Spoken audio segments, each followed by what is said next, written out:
ദൈവത്തിരുനാമത്തിന്റെ മഹത്വം ഉണ്ടാകട്ടെ.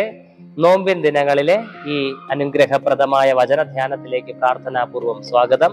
ഇന്ന് ധ്യാനിക്കുന്നത് എഫേസ്യർ 5:14 വാക്യം. അതുകൊണ്ട് ഉറങ്ങുന്നവനെ ഉണർന്ന് മരിച്ചവരുടെ ഇടയിൽ നിന്ന് എഴുന്നേൽക്ക, എന്നാൽ ക്രിസ്തു നിന്റെ മേൽ പ്രകാശിക്കും എന്ന് ചൊല്ലുന്നു. ദൈവസന്നിധിയിലേക്ക് ഉണർവോടെ മടങ്ങി വരുവാനുള്ള പ്രചോദനം നൽകുന്ന അനുഗ്രഹപ്രദമായ ഒരു വചനം.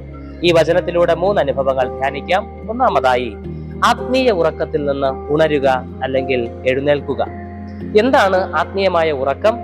നമ്മുടെ ആത്മീയ ജീവിതത്തിൽ ഉണ്ടായ മന്ദതകളും അലസതകളും കുറവുകളും ഒക്കെയാണ്, അല്ലെങ്കിൽ ദൈവവുമായുള്ള ബന്ധത്തിലുള്ള കുറവും ഒക്കെയാണ് ആത്മീയമായ ഈ ഉറക്കത്തെ സൂചിപ്പിക്കുന്നത്.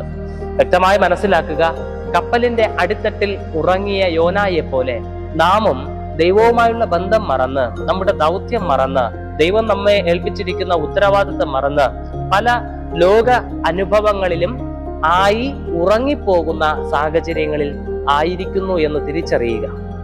വ്യക്തമായി വചനം പഠിപ്പിക്കുന്നു, ഇത്തരത്തിൽ ഉറങ്ങുന്ന അവസ്ഥയിൽ നിന്ന് എഴുന്നേൽറ്റാൽ ക്രിസ്തുയേശു നമ്മിൽ പ്രകാശിക്കുകയും വ്യക്തമായ ബോധ്യത്തോടും ദിശാബോധത്തോടും ജീവിതം നയിക്കുവാനായിട്ട് നമുക്ക് കഴിയുകയും ചെയ്യും. നമ്മുടെ ആത്മീയതയിലെ കുറവുകളെ പരിഹരിക്കുവാനായിട്ട് ശ്രദ്ധിക്കാം. ആ ഉറക്കത്തിൽ നിന്ന് എഴുന്നേറ്റ് ഉണർവോടെ ദൈവത്തിരുമുഖം അന്വേഷിക്കാം. ക്രിസ്തു നമ്മുടെ മേൽ പ്രകാശിക്കും. 2, നാം ഉണരുമ്പോൾ ഏത് ജീവിത സാഹചര്യത്തിലാണ് നാം ഇപ്പോൾ ആയിരിക്കുന്നത് എന്ന തിരിച്ചറിവും ബോധ്യവും നമുക്ക് വേണം. വചനം ഇവിടെ പഠിപ്പിക്കുന്നു, ഉറങ്ങുന്നവനെ ഉണർന്ന് മരിച്ചവരുടെ ഇടയിൽ നിന്ന് എഴുന്നേൽക്കാം.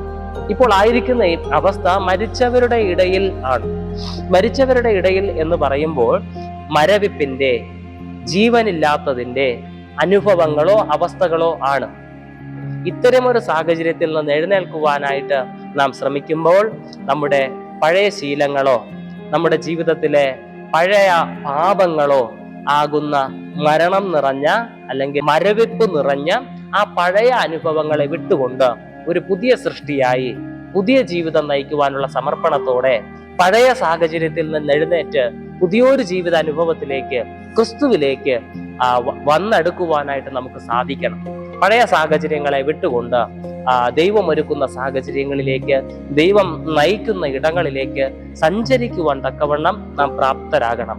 നമ്മെ മരവിപ്പിക്കുന്ന ഈ ലോകത്തിന്റെ സാഹചര്യങ്ങളിൽ നിന്ന് ദൈവം ഒരുക്കുന്ന ആത്മീയ സാഹചര്യങ്ങളിലേക്ക് വളരുവാൻ നമുക്ക് കഴിയണം. ആ വെല്ലുവിളി പ്രാർത്ഥനാപൂർവം ഏറ്റെടുത്താൽ കർത്താവിന്റെ ദിവ്യമായ കൃപ അനുഭവിക്ക് നമുക്ക് ദൈവം മുഖാന്തരം ഒരുക്കും. 3, ക്രിസ്തു നമ്മുടെ മേൽ പ്രകാശിക്കും എന്ന് തിരിച്ചറിയുക.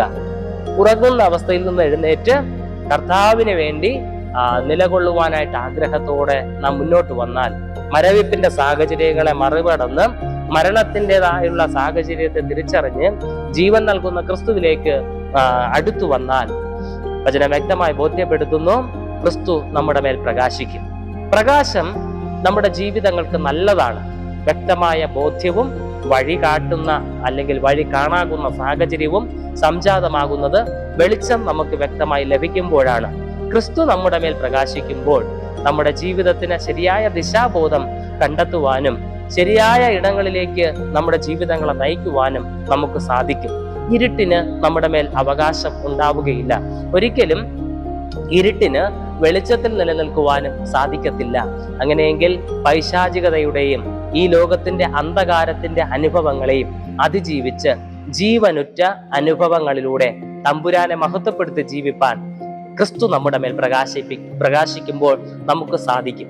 അങ്ങനെ കർത്താവിന് വേണ്ടി നിലകൊള്ളുവാൻ സർവശക്തനായ ദൈവം നമ്മെ സഹായിക്കട്ടെ. ആമേൻ. നമുക്ക് പ്രാർത്ഥിക്കാം. കരുണയും കൃപയും നിറഞ്ഞ കർത്താവേ, ഈ ലോകത്തിന്റെ അന്ധകാരത്തിൽ ഞങ്ങൾ അറിഞ്ഞോ അറിയാതെയോ ഉറങ്ങുന്നവരായി ജീവിതങ്ങളെ നയിച്ചുകൊണ്ടിരിക്കുമ്പോൾ തട്ടി ഉണർത്തി നിന്റെ തിരുനാമ മഹത്വത്തിന് വേണ്ടി ഞങ്ങളെ നയിക്കുകയും അങ്ങ് ഞങ്ങൾക്ക് പ്രകാശവും വെളിച്ചവുമായി കൂടെ ഇരുന്ന് പരിപാലിക്കുകയും ചെയ്യണമേ. അങ്ങനെ ഞങ്ങൾ ശരിയായി ദിശാബോധത്തോടെ കർത്താവിങ്കലേക്ക് മടങ്ങി വരുവാനും അങ്ങയുടെ ഹിതപ്രകാരം ജീവിതം മുന്നോട്ട് നയിപ്പാനും കൃപ നൽകണമെന്ന് ഞങ്ങളുടെ രക്ഷകനും വീണ്ടെടുപ്പുകാരനുമായ ക്രിസ്തുയേശു മുഖാന്തരം യാചിക്കുന്നു. കേൾക്കണമേ. ആമേൻ.